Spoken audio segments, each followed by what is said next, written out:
Merci beaucoup.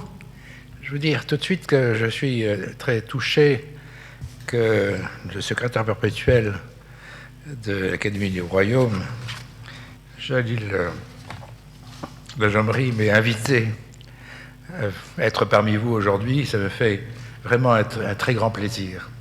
Et puis, mon ami Moleta Alaoui a eu la gentillesse de dire des propos à mon endroit qui fait que je reconnais là le fait que l'amitié a quelquefois des faiblesses. Merci de tout ce que tu as dit de gentil à mon endroit. Et merci de présider cette séance. J'ai intitulé, en effet,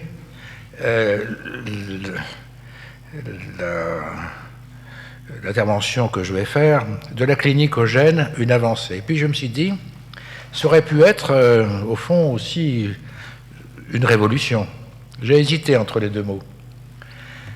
Et puis, le titre très raccourci ne dit pas qu'une fois que l'on a un gène, l'important c'est de revenir vers le patient.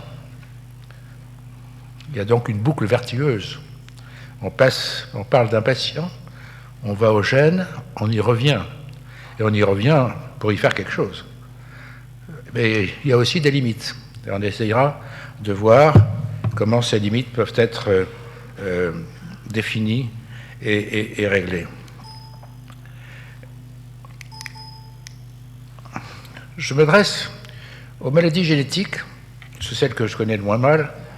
Elles sont pourtant très nombreuses, vous voyez, 8000 maladies monogéniques. Monogénique veut dire que quand il y a un gène délété, anormal, il y a une maladie qui correspond, pour faire simple. Un gène anormal, une maladie. Pour ça qu'on l'appelle monogénique.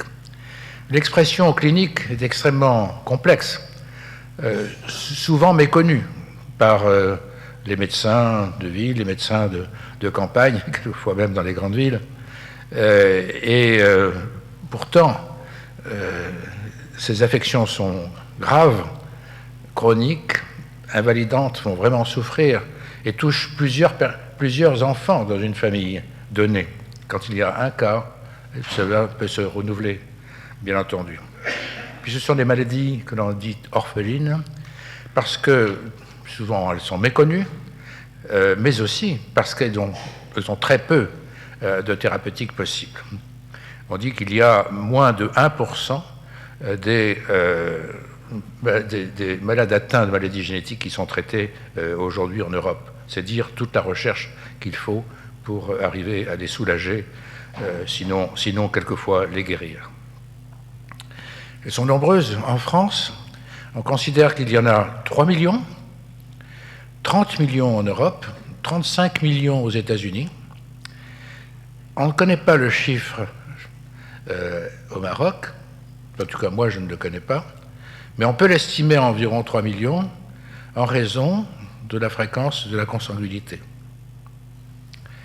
Et je vais vous montrer une carte de France, du monde, si j'arrive à la voir, la voilà, qui vous montre en couleur forte les zones du monde. Vous voyez que le Maroc est concerné, mais aussi l'Algérie, toute l'Afrique du Nord, les pays du Golfe jusqu'en Inde, où la consanguinité est très élevée. Ça peut atteindre, dans certains endroits, 50%. Au Maroc, si je ne me trompe pas, M. Sefiani pourra peut-être me le confirmer, c'est de l'ordre de 16 à 17%, alors qu'en France, c'est moins de 1% de consanguinité.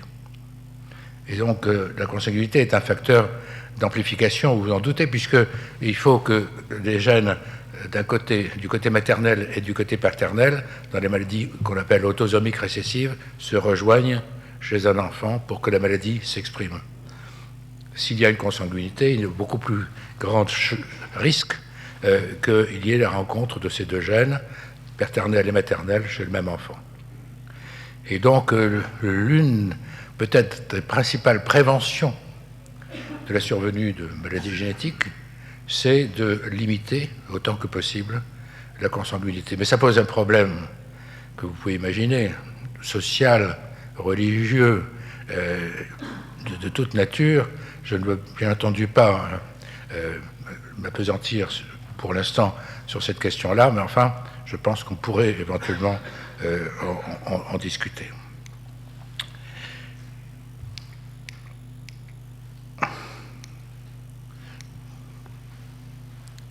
Pardon. Est-ce que je me suis trompé? Voilà. L'intérêt du séquençage d'un gène responsable d'une maladie monogénétique. Bon, si on veut séquencer des gènes, il faut encore que ça puisse être utile. Et peut-être la première des utilités, c'est de confirmer un diagnostic clinique, parce qu'il faut annoncer à une famille un diagnostic précis. Et maintenant, avec, je vais vous en faire quelques démonstrations, il y a la possibilité de préciser clairement un diagnostic. Et puis, il y a la prévention dans une famille donnée. Quand un premier cas arrive dans une famille, il y a toute une série de possibilités. Par exemple, le diagnostic prénatal chez une femme qui a déjà eu un premier enfant atteint, qui souhaitait, avec son conjoint, avoir un autre enfant, la possibilité d'aboutir à une interruption de grossesse en cas d'anomalie génétique chez le fœtus, mais qui pose bien sûr des questions d'éthique, où on peut comprendre, de l'interruption de grossesse, savoir si au Maroc, par exemple, l'interruption de grossesse est possible. Elle l'est, d'après mes informations, depuis quelques mois, ou en tout cas on en discute beaucoup, dans des cas particuliers, et notamment lorsque le fœtus d'une femme enceinte est atteinte d'une maladie incurable ou qui sera responsable de souffrances importantes chez l'enfant et par répercussion chez la famille. Il y a aussi une possibilité de diagnostic néonatal, c'est-à-dire à la naissance, dans une famille connue. Un deuxième enfant va naître, autant savoir dès la naissance s'il est atteint d'une maladie, de la même maladie qu'un aîné, frère ou sœur, pour savoir si on peut prendre en charge s'il existe une thérapeutique dès sa naissance. Par exemple, dans une mucoviscidose, quand un premier cas est venu dans une famille, une grossesse survenue, à la naissance, savoir le plus rapidement possible si un deuxième enfant qui est né a été atteint d'une mucoviscidose permet une prise en charge thérapeutique rapide. Et puis, mais je n'en parlerai pas, puisque René Friedman est là et peut-être l'abordera-t-il plus tard dans la journée, il y a la possibilité d'un diagnostic préimplantatoire qui consiste à créer un embryon et savoir si l'embryon est atteint ou non de la maladie, de n'implanter que s'il est totalement sain, qui est une démarche qui a été réalisée par René Friedman avec Arnold Münnich et qui est quelque chose de très important, mais qui pose bien sûr toute une série de questions d'éthique. Il y a le diagnostic néonatal général. Par exemple, dans la population générale, peut-on aujourd'hui détecter des maladies génétiques? Oui. Il y a ce qu'on appelle le test de Guthrie, qui est basé sur des études chimiques. Il y a beaucoup de maladies, notamment endocriniennes, comme l'hypothyroïdie, des maladies métaboliques, comme la phénylcétonurie, qui sont détectables sur une goutte de sang prise au talon de l'enfant à la naissance et qui va permettre une étude chimique qui va déceler l'existence de certaines maladies que l'on peut traiter avec de grands succès. Et puis maintenant, on pense que l'étude d'un gène sur papier buvard du test de Guthrie est possible et beaucoup de gens travaillent sur cette solution. Il reste l'examen prénuptial, qui est de plus en plus fait aux États-Unis et beaucoup en Israël. Et ce sont des situations qui peuvent être réalisées par étude d'un gène donné, par exemple, dans une mucoviscidose, un enfant d'un couple futur aura a une chance sur 4 d'avoir une mononucléose infectieuse, une mucoviscidose, si le père, le futur père et la future mère portent l'anomalie. Et par conséquent, plusieurs maladies de ce genre-là peuvent être étudiées en situation prénuptiale. Confirmer un diagnostic par le gène n'est pas si compliqué que ça. Pour la plupart des maladies, je vous ai listé ici sur la gauche toute une série de maladies. Sur les 8000, j'en ai pris quelques-unes. Donc vous voyez la fréquence, par exemple, la première, la myopathie, c'est un sujet sur 4000 naissances. Jadis, quand il y a une myopathie suspectée, c'était une biopsie musculaire. Maintenant, vous voyez le chiffre, le plus qui est indiqué en face, le gène est tout à fait possible. Et il y a maintenant beaucoup de solutions comme ça qui permettent d'éviter des examens complémentaires complexes, comme des biopsies musculaires, comme des biopsies cutanées, alors que l'étude du gène rend beaucoup plus aisée. Mais les choses sont beaucoup plus compliquées qu'on ne le pense, parce qu'on s'aperçoit que certaines maladies peuvent être la même maladie. Par exemple, la maladie de Bourneville peuvent être dues à 2 gènes différents, ou des ataxies peuvent être dues à 10 gènes différents. Et vous voyez que ça peut aller encore plus loin, puisqu'il y a des maladies qui entraînent des retards mentaux, peuvent être liées à plus d'une centaine de gènes différents.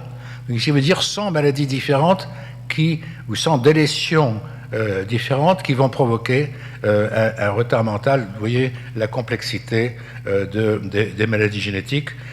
Et c'est pourquoi, par exemple, dans l'institut que j'ai le plaisir et l'honneur de présider, un certain nombre de chercheurs, il y a 400 personnes dans cet institut, un certain nombre d'équipes ont décidé de mettre en place un diagnostic par séquençage ciblé sur des panels.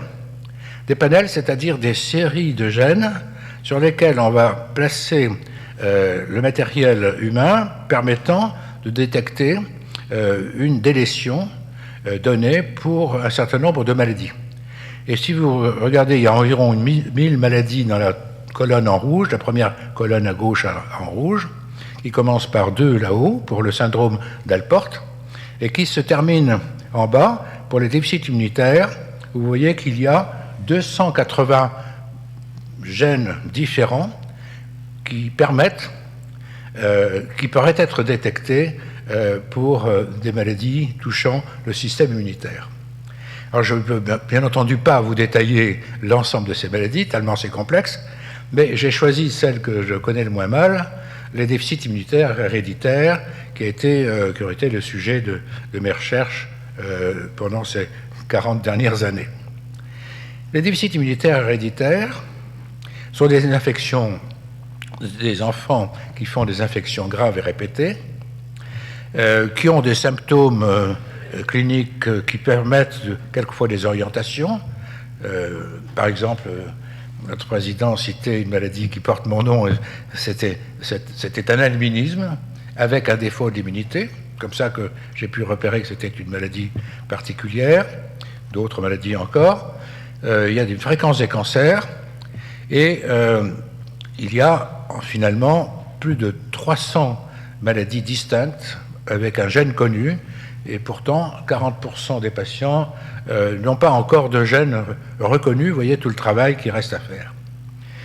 Alors le traitement substitutif, qu'il y a un défaut d'anticorps qui est un des moyens de défense, se fait par les immunoglobulines, mais je voudrais vous parler des transplantations médulaires et des thérapies géniques, avec les questions techniques mais aussi éthiques que cela pose. Je vous présente rapidement le développement du système immunitaire qui aboutit, regardez en haut, à 3 populations cellulaires qu'on appelle les lymphocytes T, des lymphocytes NK et des lymphocytes B. Les T et NK agissent directement vers la cible, ça peut être une bactérie, une cellule étrangère, et les lymphocytes B produisent des anticorps. Et il y a des maladies qu'on appelle des déficits immunitaires combinés sévères, DISC, ou en anglais Severe Combined Immunodeficiency, qui sont des déficits très profonds qui touchent l'ensemble de ces 3 cellules. Et pour vous montrer que c'est compliqué, je vais aller de plus en plus pointu. Voilà par exemple une dizaine de maladies qu'on appelle Severe Combined Immunodeficiency, avec une atteinte de la cellule T, de la cellule B ou de la cellule NK. Et je vous invite à regarder particulièrement celui qui est en 4e position, où il y a déficit de la chaîne gamma C, lié au chromosome X, et dont le gène s'appelle XQ13.1. Alors, pourquoi je vous dis tout ça?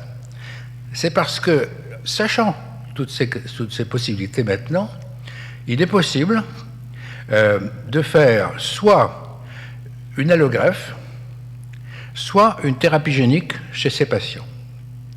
Je vous remontre le schéma, et j'ai ajouté les allogreffes qui ont été faites dès 1968. La première greffe que j'ai faite, moi, c'était en 1970. C'était la 3e réalisée au monde. Et 30 ans plus tard, la thérapie génique est survenue en 1999 à l'hôpital Necker. Les résultats de ces greffes sont les suivants. Vous voyez qu'il y a une amélioration avec le temps.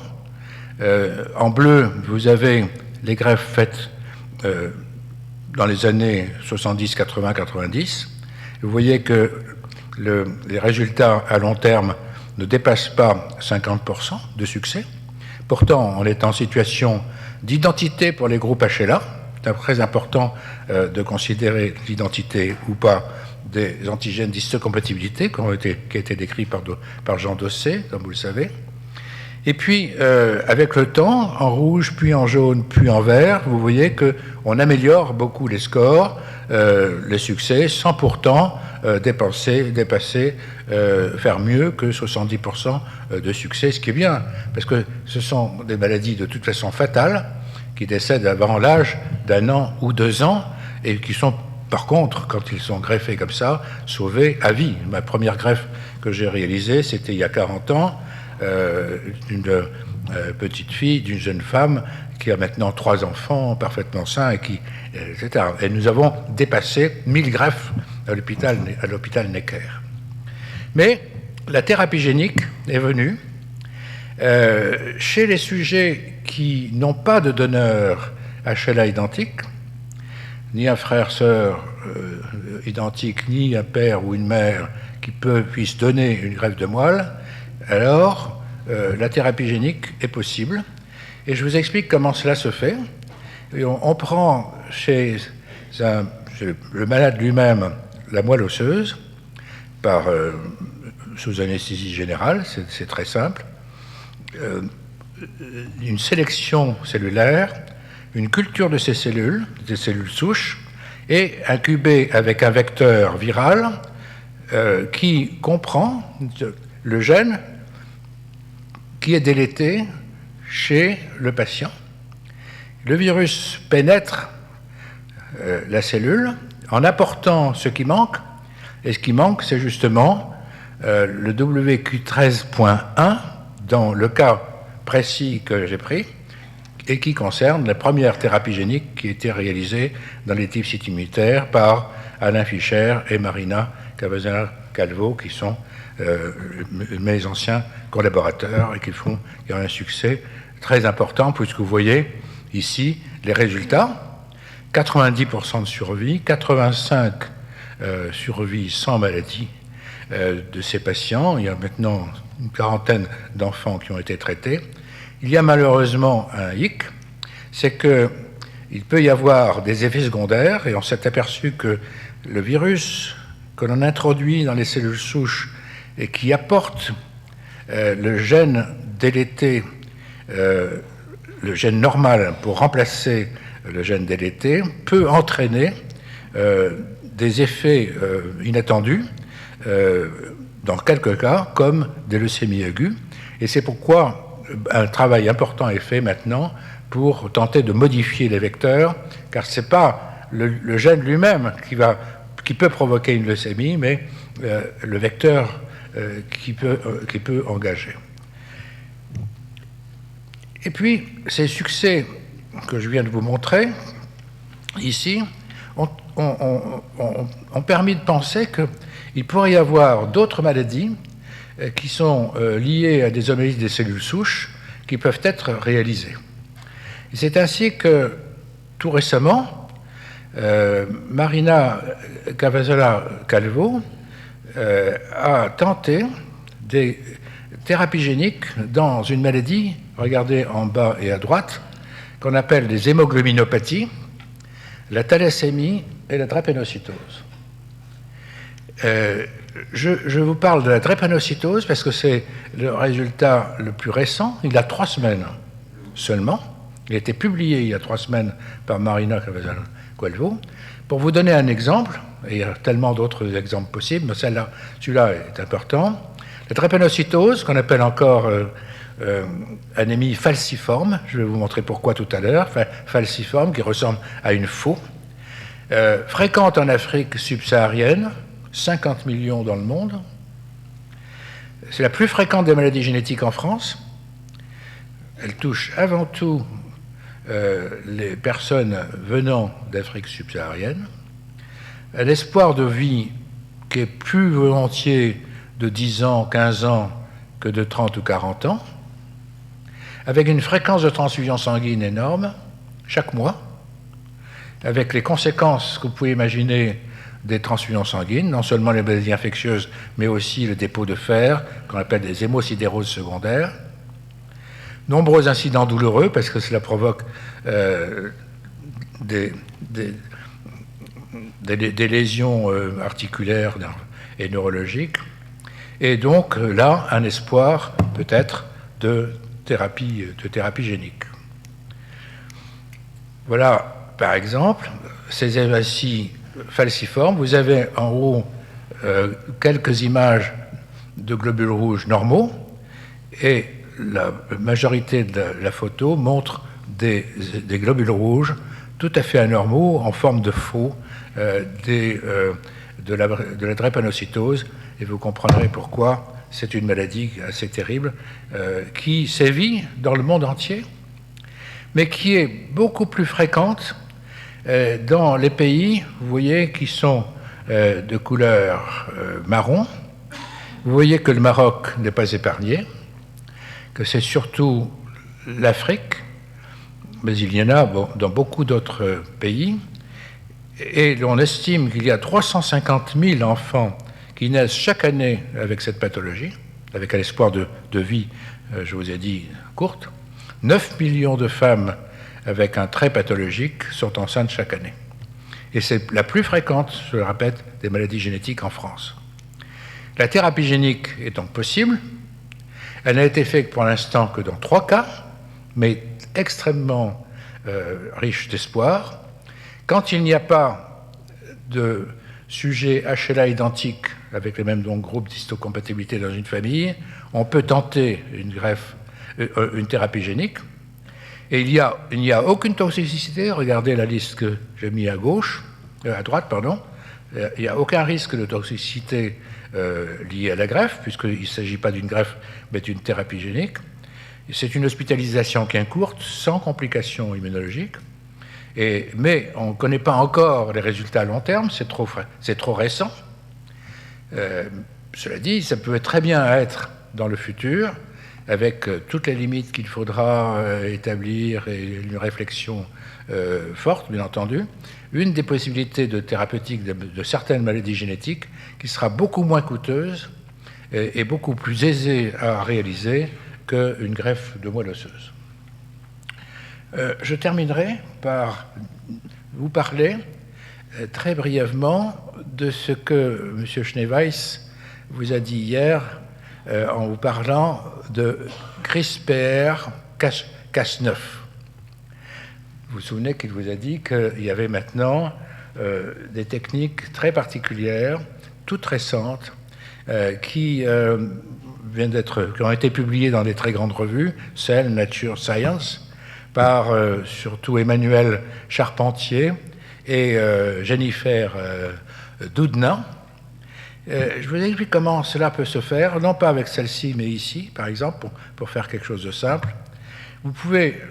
On a la possibilité de faire une modification génétique très particulière. Ne regardez pas ce qui est complètement à votre gauche, mais regardons ce qu'il y a au milieu. Au milieu, cela consiste à couper un gène muté que vous avez en rouge, à couper le chromosome et à remplacer le gène anormal par une structure normale. Vous pourriez le faire dans une maladie génétique pour laquelle on connaît le gène, et cela semblerait extrêmement facile à réaliser. En réalité, c'est quand même être un peu apprenti sorcier. Est-ce que entre la greffe de moelle, la thérapie génique et l'utilisation de CRISPR-Cas9, nous avons des outils extraordinaires qui nécessiteront malgré tout qu'il y ait une réflexion importante, beaucoup de points de vue. Ici, je ne résume que pour les traitements curatifs, les risques respectifs des méthodes connues, reconnues et prouvées, et d'autres qui viennent d'arriver et pour lesquelles on a encore peu de choses. Quelle réflexion il nous faut avoir. Et je terminerai par cette diapositive que je prends à Jean Dossé, prix Nobel, comme vous le savez, qui écrivait dans Lettres aux générations 2000, « La génétique permettra de connaître les susceptibilités et donc d'éviter la maladie par des mesures appropriées, préventives, curatives ou simplement palliatives. Voilà ce que la médecine du XXIe siècle sera. » Est-ce qu'on est en rendez-vous? En tout cas, c'est un paradigme que je trouve plus intéressant que celui qui nous a été présenté hier. Merci.